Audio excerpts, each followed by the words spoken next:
Hey everybody, and welcome to today's stream, late night stream on cloud budgeting. We are going to discuss what is budgeting, how to define the budgets, how to define the budgets, how to define the notifications that you should receive in case your budget crosses. And we shall be going through all the three major cloud providers, that is AWS, Azure, and GCP. So without a bit further ado, let's start. So budgeting is the budgeting in cloud is like your normal budgeting, except for the fact that in your house you define the budgets for your different transport and food. In the cloud applications, you define a budget for like how much money you want to spend. So basically, like if you have a budget of $1,000, you would never wish to have the cost being running to $10,000 and not being notified. So there could be different reasons. One of the reasons could be like a virtual machine going. You deleted that, but somehow it is remain open and consuming of resources.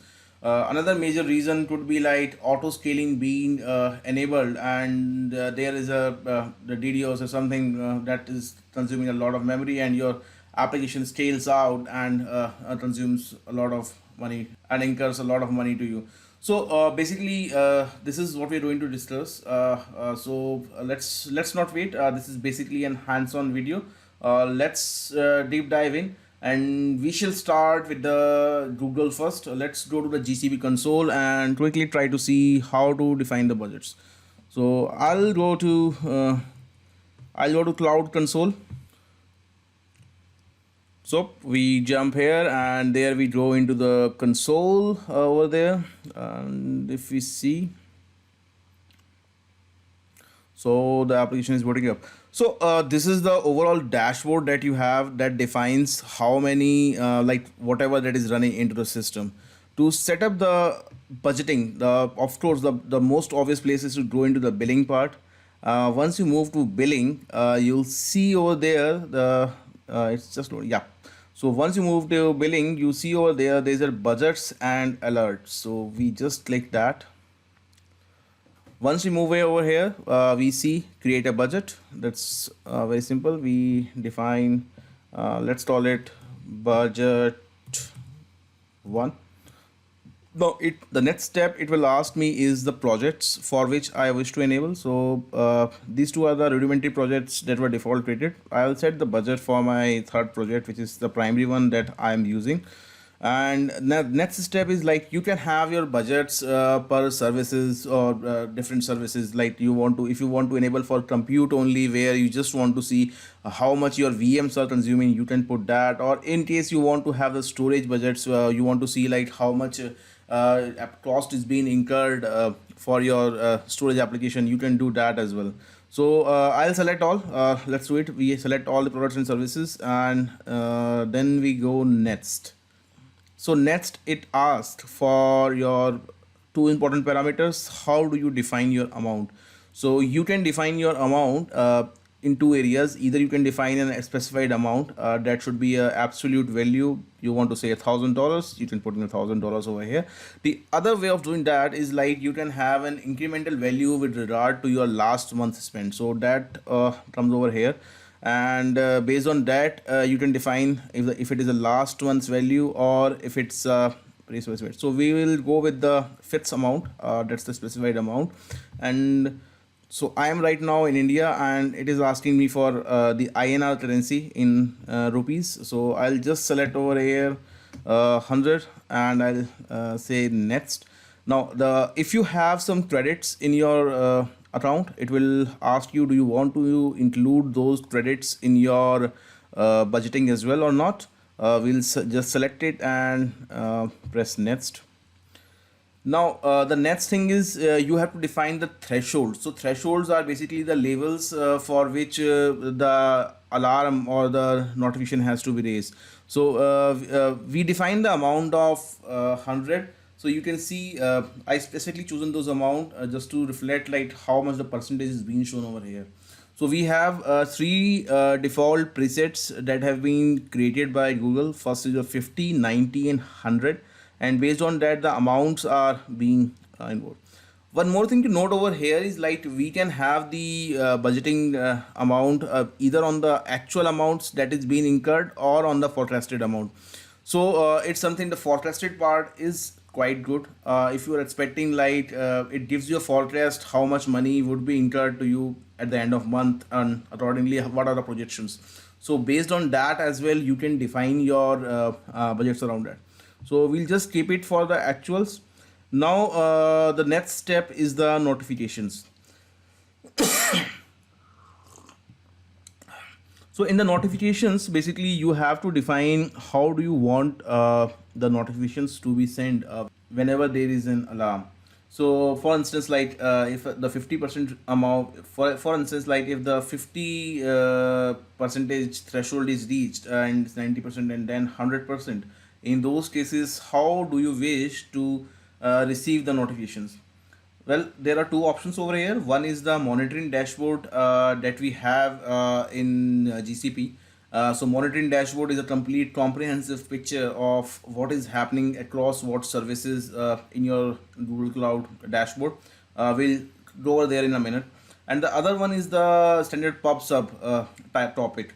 So Google PubSub is like a standard, is a PubSub queue-based system where you subscribe to topics, and whenever there is a message over there, the publisher publishes a message to a topic, and whosoever is subscribing that, they will receive a copy of it.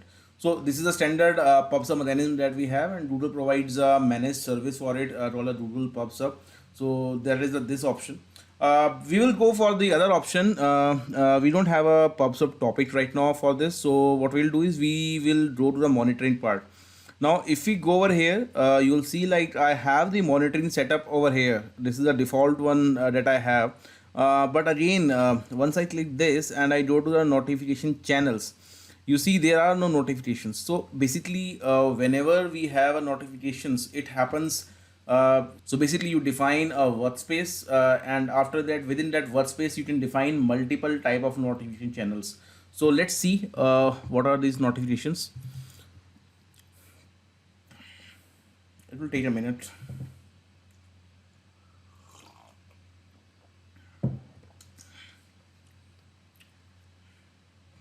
So you can see over here we have the notifications up and running. So there are different options available over here. We can have mobile devices, we can have pager duty services, page duties, pager duty sync. Then we have Slack, webhooks, emails, SMS. So these are very much similar to your Amazon SNS. You can define different targets that you want to hit. If you have any of the website, let's say that raises out a custom alarm, so in that case you can use the webhooks. If you just want to have the plain old email in the old man style, you can just provide your email ID and the notifications would be sent to that particular email ID. Likewise, you have the SMS, and the cloud PubSub is something that we saw previously as well. So it will be deprecated from. Point to be noted is like if you select SMS, there might be some costs that are being incurred to you because it would be sent. Emails, I have not seen any of the cost being incurred. So we'll select over here. Let's add. I'll quickly select my email over here, and I have to pass in my email.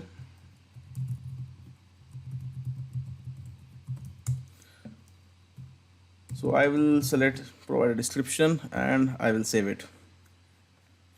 So now my email is saved, and let's add one more. Let's add one more notification. So I'll quickly try to select. Let's divide in email as well.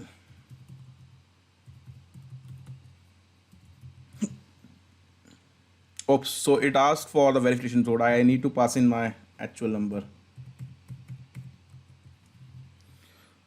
So let's see while it waits for the notification.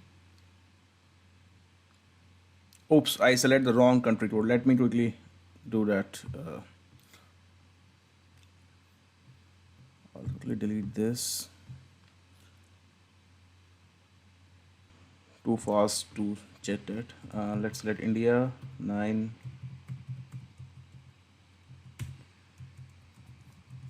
So this is the same thing that I selected last time. Let's do, and let's select it via mouse. Now let's try.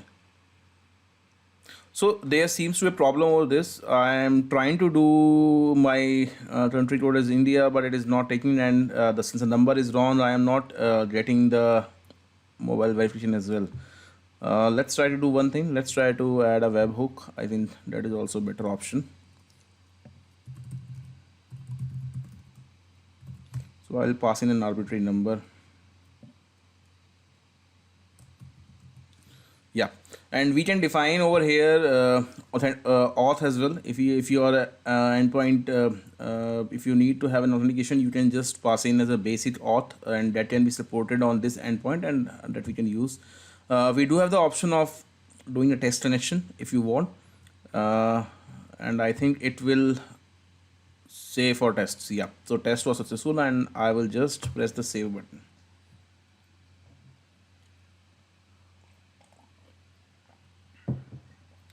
So we are good. The hook is saved. Now let's jump back to our monitoring dashboard, and we can do a refresh, and we will see our notifications option over here.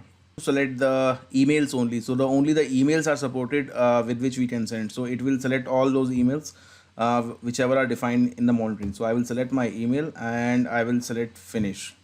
This will finish up my budget, and you see it is set over there, and we have three different slabs: 50, 90 and 100, the targets that are there, and here is my amount. So whenever any of these budget is being crossed, I will get a notification via email for that.